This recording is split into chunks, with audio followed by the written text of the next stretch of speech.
Hey guys, today I'm going to tell you how to set up bank feeds in QuickBooks Desktop, and this is actually very easy.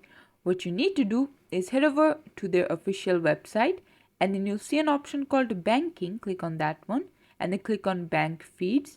From there you're going to click on set up bank feeds for an account, and then you're going to enter your bank's name and then select your bank. And if you're enrolling for the first time, select the enrollment site link, and you need to apply for direct connect sometimes. And if it needs to approve your application, then contact them and they'll let you know that okay, we are doing it, the process is on, whatever. And after you are enrolled, you're gonna click on continue and then enter your online banking user ID and password, and then select connect to connect your QuickBooks to your bank server, and then select the bank account that you want to connect your account with, and then select finish. And there you go, this is how you can do it. Thanks for watching. Please leave a like and subscribe for more tutorials like this, and I'll see you guys in the next one. And until then, take care.